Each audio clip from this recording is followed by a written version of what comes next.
Reuploaded, live from News Center 5 at 6.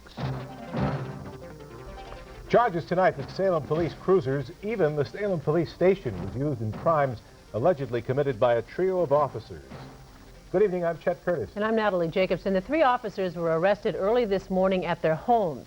Investigators say the officers were involved in buying and selling cocaine, sometimes carrying it in their cruisers, sometimes using it at the police station. News Center 5's Greg Coy reports these arrests may not be the last for police departments on the North Shore. Sergeants Lorenza Hill and Charles Rehall and Patrolman Garrett Lynch are three Salem police officers sworn to defend the law. But today they stood before a federal magistrate on charges of conspiracy and distribution of cocaine. Very serious charges, and of course we take it particularly seriously because they are police officers. Well, my client categorically denies them. We've entered a plea of not guilty, and we are anxious to have our trial and be exonerated. Hill and Rehall pleaded not guilty at their arraignments. Lynch was still awaiting arraignment late this afternoon. Defense attorneys described their clients as model citizens. The magistrate set bail at $2,000 for Rehall and $1,000 for Hill. Both men met that bail and are free tonight. Our position right now is that we have never been involved with any cocaine. That's why we entered a plea of not guilty. The officers' arrests culminate a year-long investigation by the U.S. Attorney, an investigation which began at the request of the Salem Police Chief.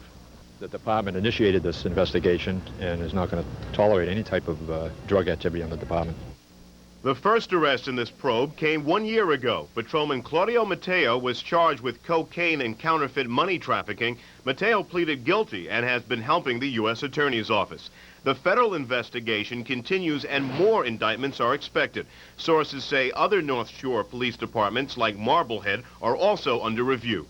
The three officers have been suspended from the Salem Police Department without pay pending the outcome of their trial. If convicted, each faces a possible prison sentence of more than 20 years and more than $1 million in fines. Outside the federal courthouse in downtown Boston, I'm Greg Coy, News Center 5. The chairman of a special commission formed to study the state's fiscal crisis is calling for tax hikes to help balance this year's budget. The panel, made up mostly of business people, released a preliminary report today which says that higher taxes will help, but only if the state controls its costs and streamlines the bureaucracy. News Center 5's Janet Wu has details now in this live report from the State House. Janet? Thank you, Natalie. The Crozier report sidestepped a lot of issues and it tiptoed past many more. It did not want to answer the question, is state government well managed? But when it came to the question of taxes, the answer was an emphatic yes. However, the task force also said the state has to move quickly and definitively, and that's something it didn't do today. Key members of the House and Senate Ways and Means committees met privately today to iron out differences in the $350 million cuts and savings plan, but they were not yet ready to put their cards on the table, at least not publicly. Senate Ways and Means Chairman Patricia McGovern is trying to save some very controversial proposals for reducing state expenses. For example, one major conflict would have state and local public employees pick up a greater share of their health insurance costs. The House is saying no. The Senate says yes. The public employees, which represent about 1% of the population, probably out of the total population of the state, are being asked to pick up about 10% of the total state deficit as it stands right now. Not only do they pay a large share already, somewhere in the vicinity of anywhere from $1,000 a year and more, it would be an increase in some firefighters up to $100 a month. Another controversial savings would have cities and towns picking up a greater share of the MBTA deficit. The House again says no to this. The Senate says yes. Governor Dukakis today tried to put pressure on the legislature, telling them Beacon Hill has, quote, diddled and dawdled for too long now. He met with House Speaker George Kavarian this afternoon, and sources say the Speaker is within 10 votes of getting a sales and gasoline tax package through the House. Meanwhile, the Crozier Commission this morning released a 3-month report on how to make state government more efficient. The 17 members were selected by the governor primarily from the business community. They said the state must control its operating expenses by streamlining government. It must also preserve human service programs, rebuild the infrastructure or roads and bridges, and finally, it must increase taxes. While we produce reasoned solutions to the issues that face us, a way must be devised to bridge the current revenue gap. That should not be deficit finance. That leaves taxes. Taxes such as the 1-cent sales tax and the broadening of the sales tax base as is being discussed in the House. But is there fat and waste in government? Crozier wouldn't answer that question. I was expecting an honest look at where we are in terms of what can be done about the problem from the standpoint of cuts, which has been stated time and time again. What we heard was, gee, we're not as bad as some other states, so let's talk about taxes. Crozier also endorsed raising the gasoline tax as a way of repairing roads and bridges. He does not support raising the capital gains tax, which is not surprising coming from a businessman. Also not surprising was the fact that Governor Dukakis endorsed this report today, calling it thoughtful and thorough. Chet. Janet, what are the chances that the legislature will be able to come up with some kind of a tax package by just before the holidays? Well, most people in this building are thinking that it's going to be very difficult for Kavarian to find the 81 votes before Thursday, and the conventional thinking is that if he doesn't get it by Thursday, it's unlikely they will take a vote this week. And if they don't, they probably won't do it until 1990. Governor Dukakis, however, is not happy with this because he says that the legislature should come back between Christmas and New Year's, if need be, to vote on this bill because he wants a tax package on his desk by January 1st. All right, Janet, thank you. The problem is that so many legislators have plans for that week between Christmas and New Year's and won't be in town. News Center 5 has learned that Boston University President Dr. John Silver is telling his supporters that he will run for governor and he will make it official on January 2nd. Sources say the only possible complication would be if Congressman Joe Kennedy decides to enter the race. Silver fueled speculation that he would get into the governor's contest by filling out forms to establish a campaign committee. No comment tonight from Dr. Silver or any of his associates. Federal marshals have notified the nation's 1,500 federal judges to be on the lookout following this weekend's bomb that killed a judge in Alabama and the discovery today of a bomb at the federal courthouse in Atlanta. The FBI is investigating similarities between these two incidents, and our chief correspondent Martha Bradley has details. The Atlanta bomb squad was called to the Court of Appeals building this morning after a device was discovered by mail clerks during a random check of the morning deliveries. It looked like an explosive device. And why? What is that? Well, it looked like electrical wires from a cylinder or some kind of pipe, some kind of detonating device. The bomb squad removed the 10-by-10-inch package after evacuating the courthouse. The FBI said the parcel was addressed to someone in the court system. They would not give the name, but feel there is a strong connection between this pipe bomb and the pipe bomb death of federal Judge Robert Vance 2 days ago at his Birmingham home.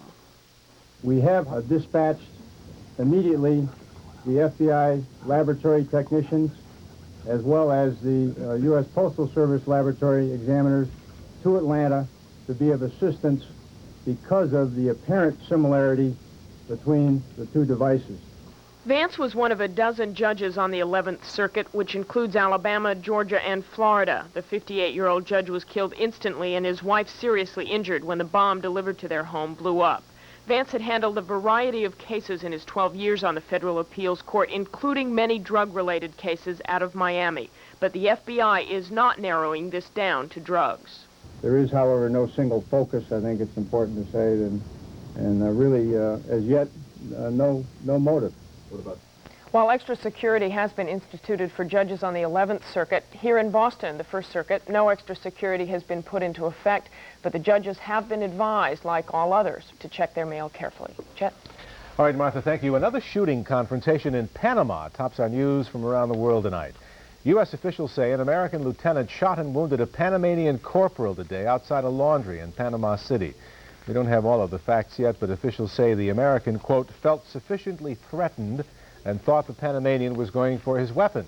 The incident comes as troops for both sides in Panama are on heightened alert tonight, following the fatal shooting of a U.S. serviceman by Panamanian troops over the weekend. President Bush today said he is not ruling out the possibility of military action against General Manuel Noriega and Panama. The White House admitted today that National Security Advisor Brett Scowcroft made a secret visit to Beijing last July, just a month after the Chinese government's bloody crackdown on pro-democracy demonstrators. The Bush administration faced a storm of criticism earlier this month when Scowcroft was sent on a surprise mission to China. The White House spokesman says the July trip was made to underscore U.S. shock and concern about the violence in Tiananmen Square. And 2 Air Force fighter jets have collided near West Germany, killing a pilot and injuring the other. U.S. military officials say the 2 F-16s crashed into each other during a training flight that was going on about 60 miles southwest of Frankfurt, West Germany. One jet reportedly crashed into a town market, the other near a highway. Initial reports say nobody on the ground was hurt. Thousands of Soviet citizens braved freezing temperatures in Moscow today to pay their final respects to human rights activist Andrei Sakharov, once considered a political pariah by Soviet authorities. Sakharov was remembered in memorial services throughout the city today. Yelena Bonner shielded her husband's coffin from the icy rain as thousands of mourners, including the Kremlin elite, paid tribute to Sakharov. Soviet leader Mikhail Gorbachev told Bonner the nation has suffered a great loss. Late in the day, Sakharov's body was taken inside the Academy of Sciences where he once worked. The soul of our people. The heart of our country, I think, is the heart of the whole world. Sakharov was laid to rest in a small cemetery on the outskirts of Moscow. His stepson, stepdaughter, and her children, all who live in the Boston area, traveled to the Soviet Union for his funeral. The 68-year-old Nobel laureate suffered a heart attack last Thursday. Well, there's more ahead on News Center 5 at 6, including tenants of the Geneva Avenue apartments about to get a new landlord. Also, a new site for the New England Aquarium is announced, and later Santa rides Newscopter 5 to deliver gifts to youngsters living in lighthouses. That report's still ahead.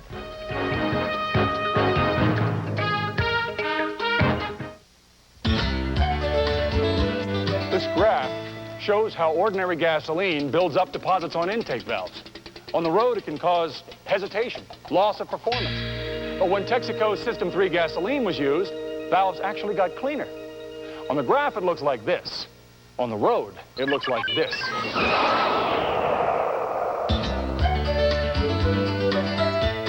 After 5 tanks, it gets even better.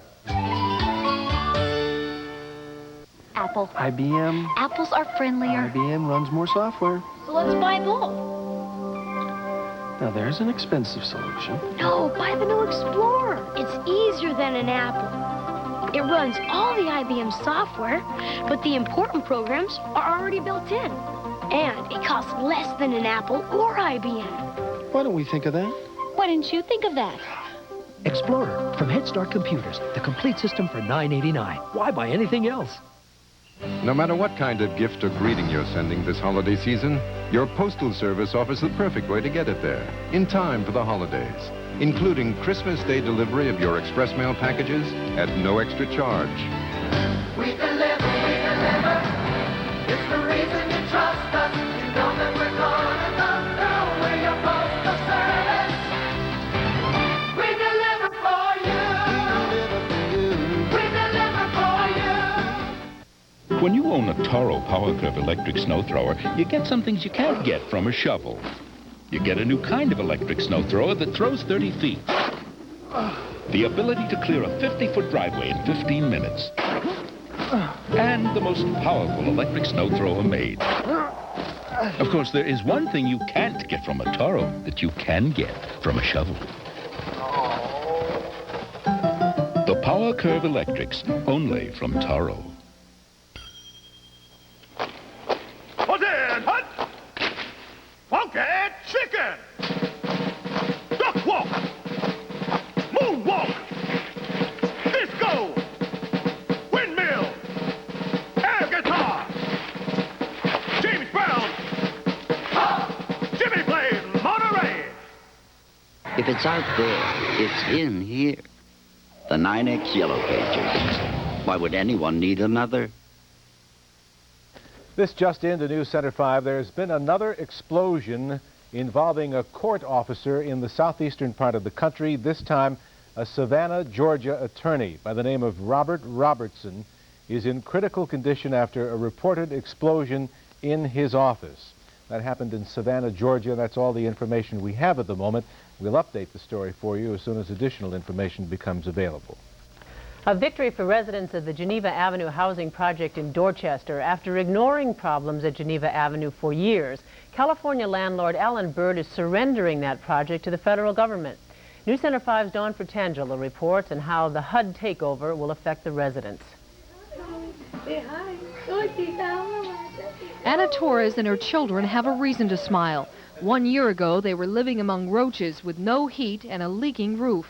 Today, the heat works, the roof is fixed, and the man who ignored the Geneva Avenue project is about to lose control. Will it be a better Christmas this year? Yeah, better than last year.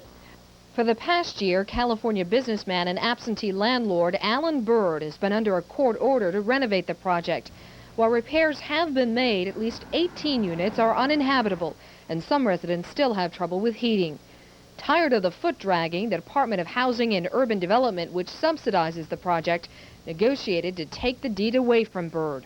It's no secret that we were not happy with the quality of the work that had been done at Geneva. We were not satisfied with the amount of work that had been done at Geneva. In fact, so dissatisfied that we had frozen payments in that particular area. Alan Bird, who owns 130 government-assisted projects, could not be reached for comment. For months, HUD has pressured him to settle on the Geneva Avenue problem or risk jeopardizing his other holdings. At Geneva Avenue, HUD plans to install a nonprofit organization and eventually turn over ownership to the tenants. City officials applaud the move and would like to see Alan Bird in a new line of work. But I wish you'd invest in used cars or something and get out of the real estate business. Major renovation on this project is more than likely a year away. Still, for residents, this day is worth celebrating. Alan Bird had been their biggest obstacle for what they'd long fought for, an adequate place to live and an owner who cared enough to maintain it. At the Geneva Avenue complex, I'm Dawn Fratangelo, News Center 5. The New England Aquarium is moving to the Charlestown Navy Yard. Trustees today approved building a bigger state-of-the-art aquarium at Dry Dock number 5. Officials say they're being forced to relocate the aquarium because of its huge success. For the last few years, we've been running at twice that capacity. Now, this is a delightful thing because it's wonderful to be successful and to have people vote that you're successful. At the same time, you like to take a recognition of the presence of these people. And the $150 million aquarium project would comprise 280,000 square feet with several large marine mammal and fish exhibits. That deal must now be approved by the Boston Redevelopment Authority, which owns the property. Checking other New England news tonight, officials in Princeton are trying to reconstruct a tragic collision between a train and a car that killed 3 family members yesterday and seriously injured a baby boy. Kerry Glendy of Oakham and his wife Betsy and their 2-year-old daughter Marie died when their car was broadsided by a Providence and Worcester freight train. The only survivor, their 14-month-old son Thomas, was in a restraining seat in the back of the car. Tonight he's listed in fair condition at a Worcester hospital. Police believe that Kerry Glendy may have been blinded by the sunlight, preventing him from seeing the oncoming train. Officials are investigating the cause of a 3-alarm fire in Dorchester that left 19 people homeless and injured a Boston firefighter this morning. That fire destroyed the 3-story home at 89 Ellington Street. Firefighters had trouble containing the flames because of the bitter cold temperatures and hidden fires inside the walls. One firefighter was injured when he fell from the roof. He's in stable condition tonight at Brigham and Women's. And a young man wanted in New Hampshire and 3 other states was arrested in Maine today after being featured last night on the television show America's Most Wanted.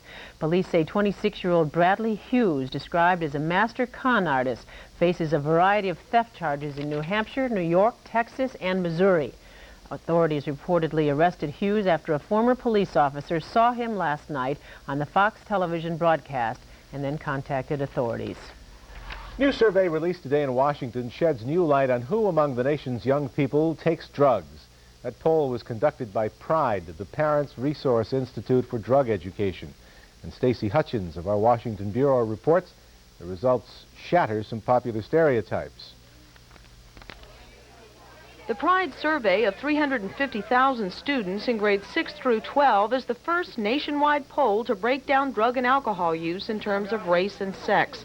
The group's pollsters say the numbers clearly show that the drug problem is not a black underclass problem, it's an American problem. We feel that the message to American families must come through loud and clear. We're all in this together, black and white. The survey shows that black teens who stay in school show significantly lower drug use than their white counterparts. In fact, the study finds that black girls are the least likely to use drugs and alcohol. White males are the most likely. The survey questionnaires were distributed by teachers in more than 3,000 schools in 38 states. Since the kids were promised anonymity, Pride researchers stand firmly by the poll's results.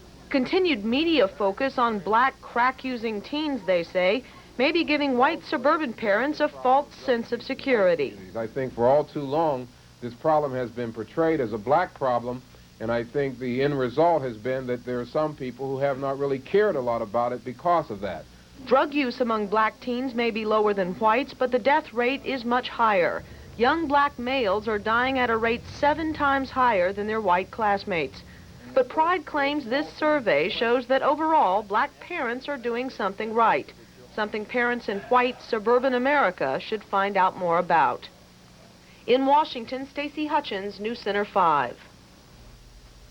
In tonight's business briefs, holiday shopping isn't the only thing that will be emptying our wallets this month. Industry analysts say gasoline prices are higher by more than 7 cents a gallon. AAA says the average price per gallon is $1.16.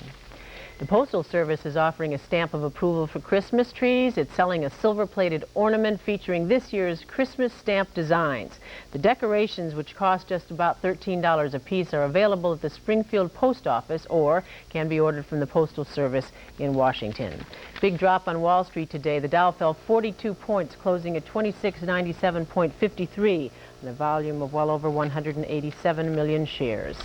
Coming up after this break, Dick says no relief in sight from this bitter cold. In fact, I guess it's going to get worse. Dick Albert's forecast is next, and later, Santa visits some local lighthouses to bring some early Christmas cheer. That report's still ahead.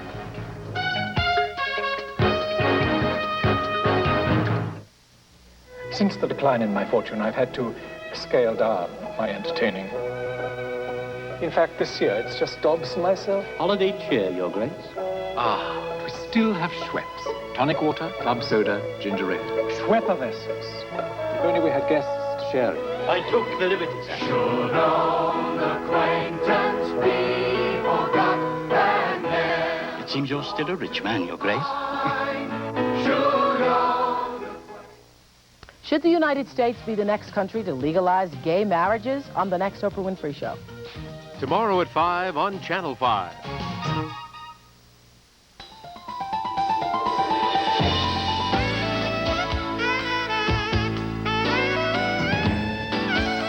Now you can use your bank card to get cash at the bank machines that are always closer, always where you're going. Because now, every bank card is welcome at Bay Bank's Express 24 machines. Bay Bank. To be honest with you, I like to be able to pronounce everything I read in the labels.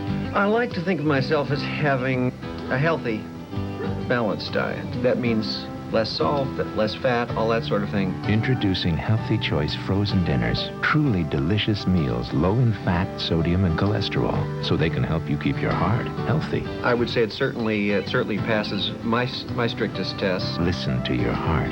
Make a healthy choice. Share the fantasy. Chanel number 5. At Filene's. It has been incredibly cold, and Dick says it is going to get even colder. Yes, a little hard to believe for this area. Well, we're sort of acclimated to the cold, aren't we? Certainly we are. Well, we're a hardy bunch. We're a hardy bunch, but it is even going to get colder. Tonight's going to be extremely cold, but I'm talking about later on in the week, and Friday and Saturday. Is it really going to get very, very cold? Perhaps the coldest weather of this season so far. Meanwhile, pretty cold out there now already. Boy, I'll tell you, Dan Paris phoned in from Peabody. And also we had, Dan Paris actually is from Peabody, but I put Rockport down there. You know, it's Dick Salo from Rockport, but they phone in almost every day, give me some good information. 20 degrees there, Westboro 19, and Yarmouthport is about 22, 23. A CCC night, which means clear, calm, and cold. And the cold continues here. Oh, my microphone continues to be stuck in my shirt. All right. Let's just get it a little back. They're giving me signals. I'll just hold it for you. The cold continues. Look at that.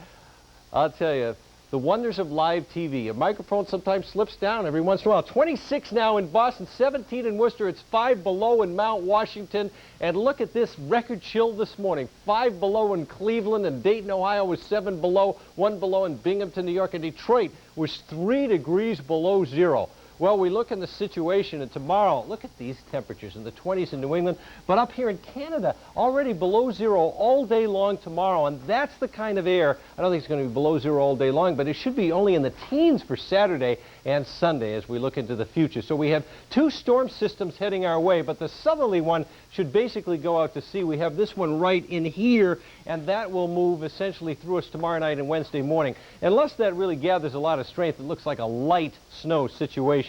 So we'll be looking at clear skies early tomorrow with high pressure and light winds, and a weak storm system looks like it'll be coming through tomorrow night and Wednesday morning. So we'll have early clouds and perhaps a fresh coating of snow. Right now it does not look like a heavy snow, just a light snowfall, but we'll be watching it just in case it tends to want to react on us. All right, let's look at the forecast for the next couple of days, and it certainly is cold. Look at that. Tonight, clear, calm, and cold. 0 to as low as 5 below in the coldest suburbs. Around 10 to 15 in downtown Boston. And then tomorrow, sunshine in the morning, high clouds in the afternoon. Temperatures 25 to 30 degrees. Winds very light tomorrow, so it won't be too tough to take. And then light snow developing late tomorrow night, 20 to 24 with light winds. And on Wednesday, light snow early, then brightening skies. 24 to 28 degrees. And we'll be talking about the chance of a white Christmas when we get... Let me show you how this thing works. It hooks right over here. You see, I wish you were there. It's going to help out a great deal. All right, Dick. Still ahead tonight, Santa trades in his sleigh for the new Center 5 helicopter to show some youngsters that they aren't forgotten. That report coming up, but first, the Christmas shuttle mission is grounded, and state cuts to arts and humanities draws a new round of criticism over just where this budget act has fallen. That report is next.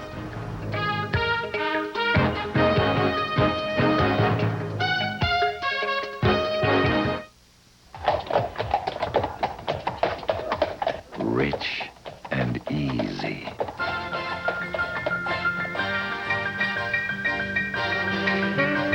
Harvey's Bristol Cream. To golden days. And mellow nights. Harvey's Bristol Cream. You're about to witness a counter-revolution.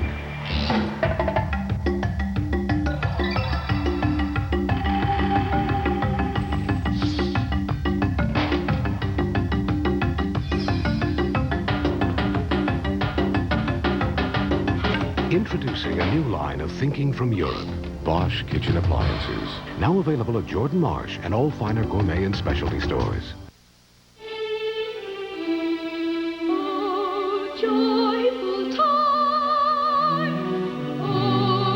Pulsar. Precious. Pulsar. Elegant.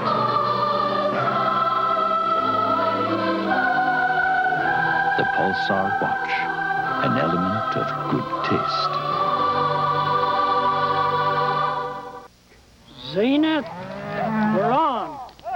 Sony. At Sears Brand Central, we've rounded up all your favorite brands and tagged them with great low prices every day.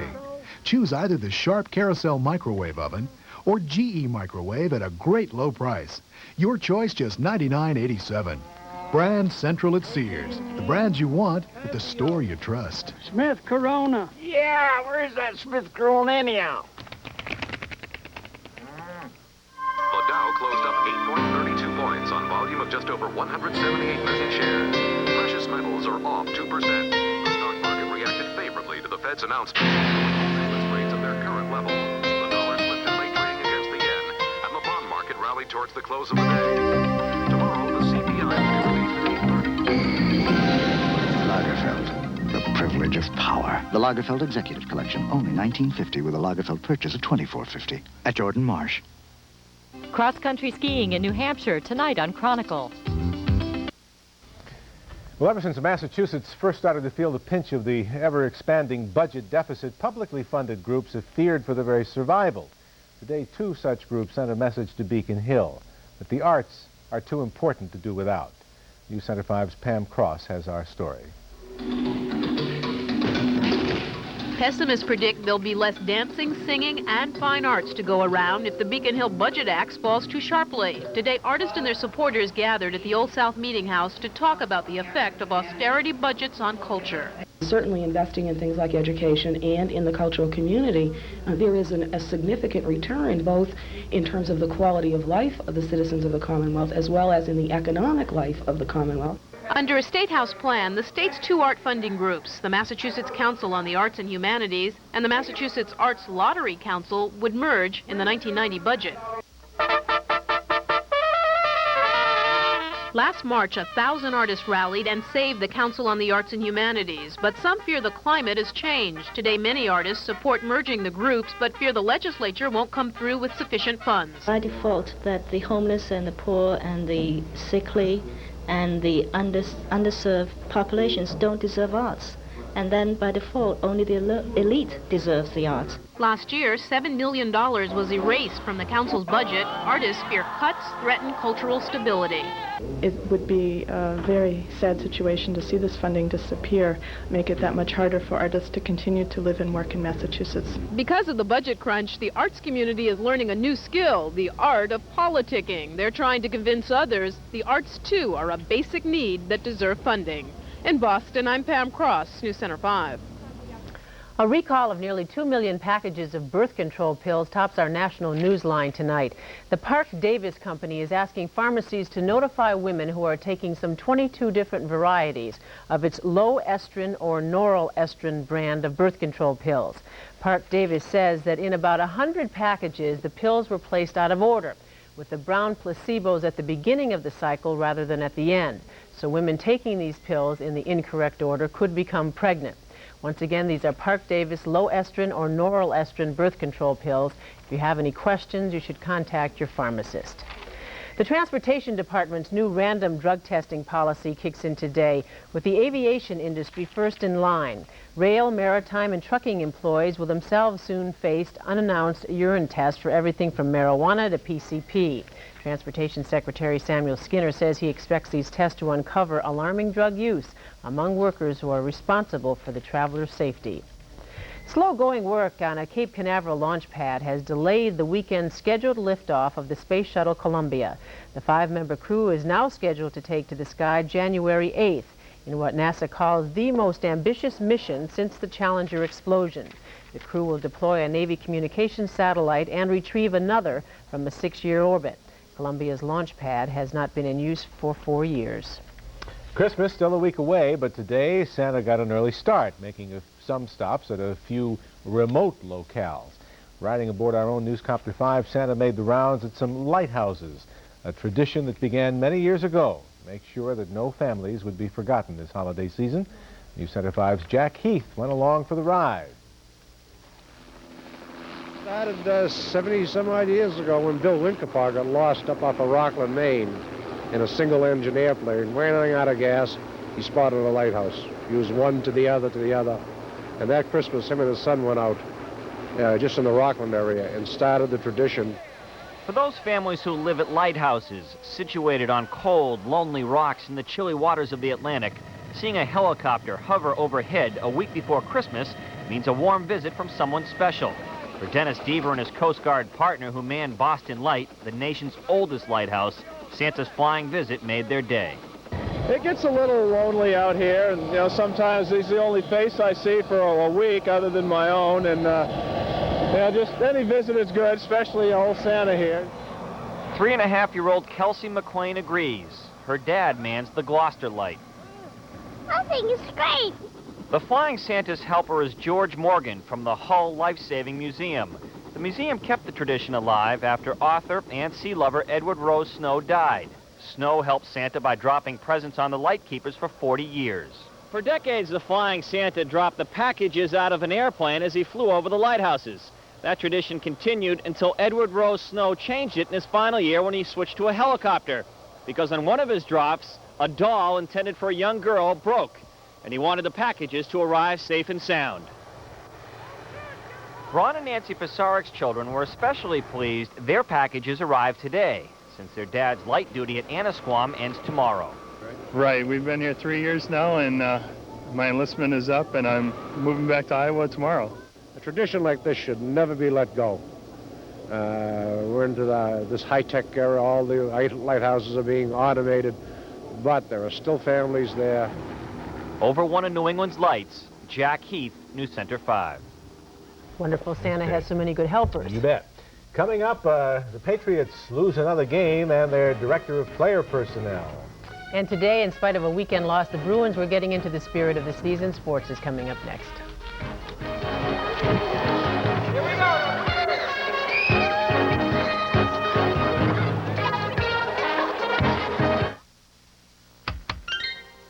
It's Highlands Holiday Sale. With everything they're really wishing for this Christmas on sale for a song. Like a Sharp VHS remote video recorder with high-speed search, just $227. Highlands Holiday Sale. With savings like these, this could be the merriest Christmas ever.